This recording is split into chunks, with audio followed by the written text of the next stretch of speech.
This is part two of Dear Martin by Nick Stone, and this will also be chapter 15. Part two. Transcript from Evening News, January 26. Good evening, and welcome to the Channel 5 News at 5. In our top story, tragedy in Oak Ridge this afternoon, where two young men in an SUV were shot at a traffic light. The incident occurred just after noon at the intersection of 13th Street and Marshall Avenue. According to the wife of the shooter, who was riding in the passenger seat, there was a brief dispute over loud music before shots were fired from one vehicle into the other. The identities of the wounded are being withheld pending further investigation. But we've received reports that one of the teens was pronounced dead en route to the hospital and the other is in critical condition. The shooter has been identified as 52-year-old Garrett Tyson, an officer with the Atlanta Police Department. Officer Tyson was not on duty at the time of the shooting and was taken into police custody at the scene. More on this story as it continues to develop. February 1st. Dear Martin, he's gone. Never did anything to anyone, and now Manny's gone. I can't do this anymore. Chapter 15. 27 days. That's how long the Rivers keep Manny's body in a mortuary cold chamber, waiting for his best friend to recover enough to attend the funeral. Frankly, Just wishes they'd gone ahead and had it without him. He really doesn't want to be here. The first words out the pastor's mouth were, "We are not here to mourn a death. We're here to celebrate a life gone to glory." Manny didn't even believe in heaven or hell. Just can't imagine him saying, "The only place I've gone on to," or just can't imagine him saying, "The only place I've gone on to is that overpriced casket." Just didn't have it in him to go up and look at the body during the viewing. He knows the cause of death, gunshot wound to the head, because he asked to see the death certificate, and the Rivers consented. To see Manny laid out, all serene, after knowing there was a bullet somewhere in his head. Yeah, there's no way. Just can't do that. He would love to just get up and walk out, keep going until his legs fall off, or he dies from thirst or starvation or exhaustion or some combination of the three. Problem is, there are media people everywhere outside. Based on some of the speculation he's heard, Manny's threatened Garrett Tyson, one of the boys threw something into Tyson's Suburban, Justice had a gun, etc. He'd rather not be seen. Not that being inside is much better. People keep peeping over their shoulders at him, where he's sitting at the back of the church with Mama. He has sunglasses on, but he can see them sneaking glances, marveling at the boy who survived. That's what they've been calling him on the news. Mama squeezes his good arm. He's still relearning how to use his other one, which is currently in a sling. The shot to his chest cracked a rib and punctured his right lung, but the bullet he took to the right shoulder messed up a bunch of nerves. After 3 surgeries, he finally regained feeling in his fingertips. As the pastor leaves the pulpit and the choir stands, Justice looks around the packed interior of the church. He takes in all the dark suits and dresses, the tear-stained faces and shaking shoulders, and the collective sorrow hits him so hard, the room blurs out of focus. The one thing he can see clearly is the face of Sarah Jane Friedman. She's watching him. It triggers a series of flashbacks from his heavily drugged days in the hospital. SJ standing over him, weeping, his left hand gripped in her right one, her left hand stroking his face. Mama was obviously not around. The sound of Dr. Rivers saying, "We're so glad you made it, Justice." Mama crying and asking his forgiveness because she had to go back to work. Mello being escorted out because she wouldn't stop wailing. Speaking of Mello, Just can see her too. Honestly, if it weren't for Mama, he's sure she'd try to glue herself to his side. She organized the group of Atlanta Falcons football players who came to escort Just home from the hospital in a luxury party bus. Of course, it made the news.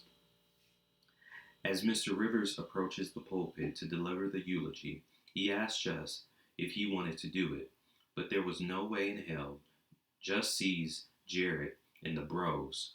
They're all sitting near the front with their parents, and he wonders if Jared and Mr. Christensen feel like the a-holes they are. If it hadn't been for that damn phone call, Manny and Just would have been headed to Stone Mountain. They wouldn't have been on the same road as Garrett Tyson. Manny would still be here. Jared turns around like he can feel Just jabbing arrows into the back of his head. The moment they see each other, though Jared wouldn't know because of Justice's sunglasses, fury wraps around Just so tightly he almost can't breathe. Even from a distance, Just can tell Jared's eyes are haunted, like the floor has opened up beneath him and there's no bottom to his agony. Just recognizes the expression because he's feeling the same way. It makes him want to burn the world down.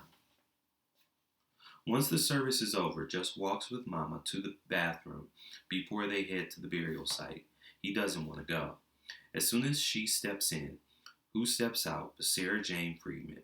His mouth falls open a little, and when she sees him, she freezes. Just takes his sunglasses off.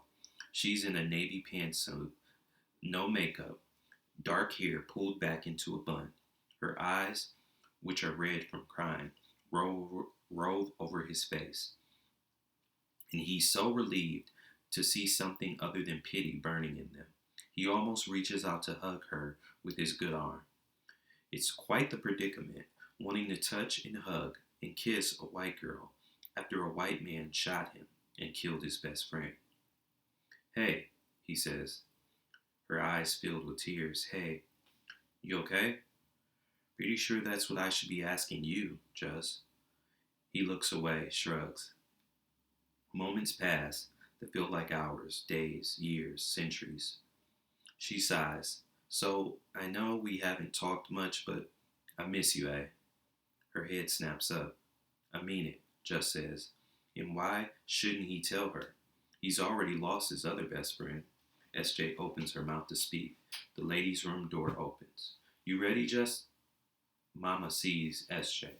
"Oh, sorry. I'm sorry. Didn't realize you were speaking with someone." "Ma, this is Sarah Jane," Just says, never taking his eyes off SJ. "Mama, lovely to meet you." SJ, "Same to you, Miss McAllister." Mama turns to Justice. "I'm gonna head on out to the car. You coming?" "I'll meet you there," he says. "I want to walk SJ out." No, you don't have to. My parents are actually waiting for me. I'll see you at the gravesite?" "Oh, yeah. Okay. Bye, S. Bye, Jess."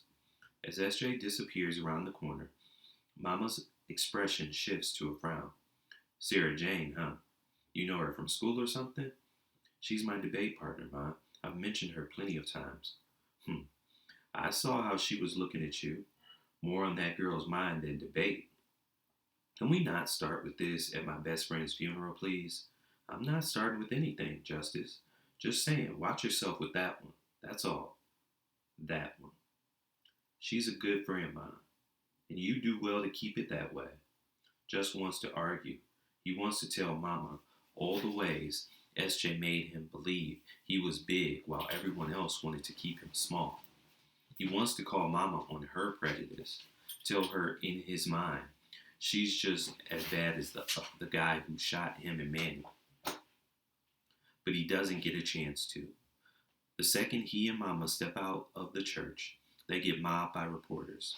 "Mr. McAllister, how's it feel to be the boy who survived? Justice, do you think there will be justice? What's it like knowing it could have been you in the casket?" The last one sets Justice off. "Do you have to be such an a-hole, man?" "Justice, don't say another word," Mama says. Then to the reporters, "My son has no comment. Now if you'll excuse us." She uses an arm to sweep a smaller reporter out of the way, then grabs Justice by his elbow to pull him through the gap. Mr. Taylor shouts and points in their direction, and suddenly he and Mama get flanked by what have to be bodyguards. Justice winces as one of the huge guys, burly, blond, looks like his name could be Lars, bumps his bad arm. The pain that shoots from his shoulder through his entire body, like a bolt of lightning, is nothing compared to what's inside of him. Tyson Indictment: Step Forward for Justice or Grand Jury Blunder by Tobias DeBetrue, staff writer. Yesterday afternoon, a Georgia grand jury returned a multiple count indictment against former Atlanta police officer Garrett Tyson in connection with a January shooting involving two teenaged boys. The indictment stands in glaring contrast to the Nevada and Florida cases involving the deaths of Shamar Carson and Tavarius Jenkins, and two of the charges, aggravated assault and felony murder, have many members of the community in an uproar. The man was defending himself from thugs, said Tyson's neighbor, April Henry. I've known Garrett for 25 years. If he says those boys had a gun, they had a gun. A fellow police officer, who asked to remain anonymous, claims the indictment is nothing more than a publicity stunt at Tyson's expense. They're out to make an example of him. Prosecutor pulled the race card, and the grand jury bought it hook, line, and sinker. And many agree. At a solidarity rally held in Tyson's honor, picketers wore t-shirts that read, "Race baiting should be a crime," while holding signs featuring Tyson's face and the words, "Protector, not poster child." A trial date has yet to be announced. That's the end of chapter 15 of Dear Martin by Nick Stone.